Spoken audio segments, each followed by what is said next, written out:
August 14th, and this is The View with Catherine Chang. Today's topics are former President Lee's funeral procession to make symbolic lap around presidential office and the battle night of Kaohsiung mayoral by-election. First, I want to talk about former President Lee's funeral procession to make a symbolic lap around presidential office. The memorial ceremony was held at Taipei Jinan Presbyterian Church at 10 a.m. today. There were 61 people attending the memorial ceremony, including the two daughters and his beloved granddaughter Li Kun-yi. You can see that this is Li Kun-yi. However, former President Lee's wife, Zheng Wenhui, stayed at home.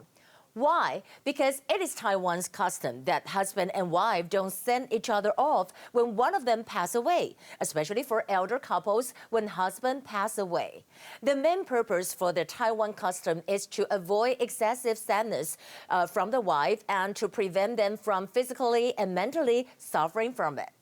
Around 11 a.m., we know that Lee's funeral car made a symbolic lap around the presidential office building. When the car arrived in front of the presidential office at 11:15 a.m., Secretary General to the President Li Dawei and the other government officials lined up and paid their tribute to the former President Li Denghui. You can see that is what they did when the car passed the presidential office. Well, as for President Tsai, well, she was in Tainan and will arrive in Kaohsiung tonight for the Kaohsiung mayoral by-election. Well, the former President Li Denghui has served as the president of Taiwan for 12 years, and he witnessed the transformation of the Taiwan from the totalitarianism to democracy. He is also known as Mr. Democracy for Taiwan. Although the former President Lee has said many times that his greatest wish is to spread his centenary at the Yushan Mountain and remain forever with Taiwan. However, according to presidential office, the former president will be buried at Wuzhi Mountain Military Cemetery. We will miss you, Uncle Lee, Hui Bo. And also, second issue I want to talk about, the battle night of Kaohsiung mayoral by-election.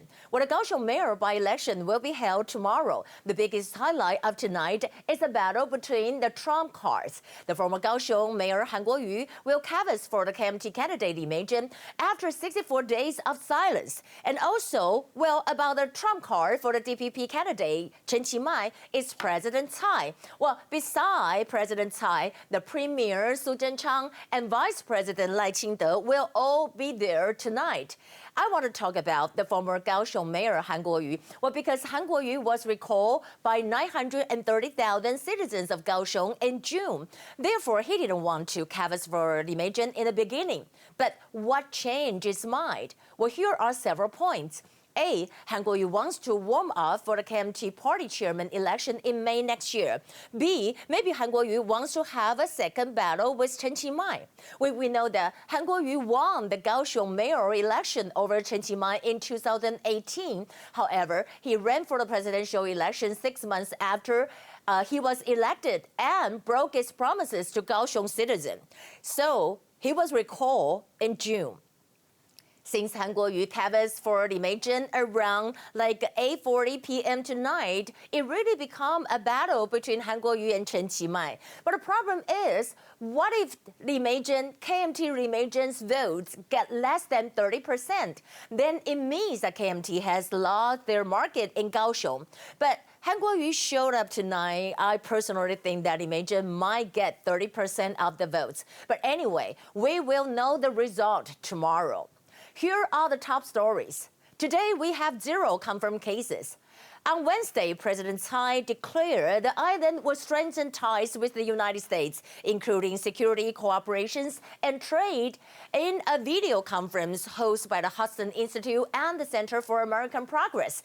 In response to that, China's Spokesman hit back at the Taiwan DPP for collaboration with U.S. We're talking about a spokesman for the State Council Taiwan Affairs Office, Ma Xiaoguang. He said that for a long time, DPP authorities have used some NGO platforms under the guise of so-called democracy and freedom to maliciously attack the mainland, undermine cross-strait relations, and create hostility and hatred among compatriots on both sides. He also said Taiwan is a part of China. The mainland is firmly opposed to any development of official relations between Taiwan and countries which have diplomatic ties with China. Well, I think Ma Xiaoguang was referring to the United States and Czech Republic, because we know that the U.S. Health Secretary Alex Azar just visited Taiwan, and the president of the Senate of Czech Republic are going to lead a 90-people delegation to visit Taiwan on August 29th. Well, to counter back, you can see that the U.S. highest level official Alex Azar to visit Taiwan, China announced conducting the military drills in Taiwan Strait for 2 days till August 15. And we're talking about that. The People Liberation Army say that the sole purpose of the fire drills is to eliminating all pro-Taiwan independence activists and safeguarding Chinese sovereignty. Multiple units or involved in the live ammunition exercise in and around the north and south end of the Taiwan Strait. And also, we know that a spokesperson from the People Liberation Army Eastern Theater Command, Zhang Chunhui, said that Taiwan is a sacred and inalienable part of Chinese territory. He also said that, recently, certain major powers have continued to make negative moves on Taiwan-related issues, sending wrong signals to the Taiwan independent forces and seriously threaten peace and stability in the Taiwan Strait. Well, from the above, you can see that China always think about Taiwan is part of China, but actually it's not, even though you have the military drill, so what? I would like to say Taiwan is not made of plastic. On the other hand, U.S. takes around another major attack on China. U.S. requires Confucius Institute Center to register as foreign mission. U.S. Secretary of State Mike Pompeo said that the Confucius Institute U.S. Center in Washington is an entity advancing Beijing's global propaganda. And the U.S. want to ensure that the students on U.S. campuses have access to Chinese languages and cultural offerings free from the manipulation of the Chinese Communist Party and its practices. We're talking about Hong Kong issue. U.S. President Donald Trump said that Hong Kong will go to hell under China's control. And he said that approved the long-standing relationship, which amounted to a tremendous amount of money in the form of incentives to make Hong Kong free. But once China got aggressive and took it over, I took everything back. Everything's back now, and it will fail.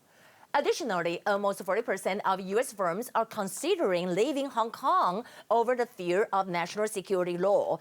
And the figure is about 39% of the 154 firms surveyed by the American Chamber of Commerce in Hong Kong said that they had plans to move capital assets or operations out of the city after more details were revealed about the new law, and an uptick from around 35.5% of business poll in July. So that is like a 4.5% increasement. Well, 2 days after Donald Trump's administration released that all the products exported from Hong Kong must drop the tag of made in Hong Kong, it started from September 25th. Hong Kong Secretary for Commerce and Economic Development Chiu Tenghua fought back and said that, well, this is an attempt to impose an origin making on Hong Kong products, basically asking Hong Kong traders to tell a lie. Well, how can made in Hong Kong products be labeled as from some other place? Well, to put it simply, can the Canadian product be named as a U.S. made or Mexican made? But I have to say that he's wrong, because Hong Kong is now controlled by China, and it's just like that Hong Kong equals to China. But Canada is not part of the U.S., so you can say that, made in Hong Kong is made in China, but by the contrast, made in Canada is not made in the U.S. So do you get it? Well, that will be the view for today. I'm Catherine Chang. I wish you all have a wonderful weekend. I'll see you next Monday. Bye.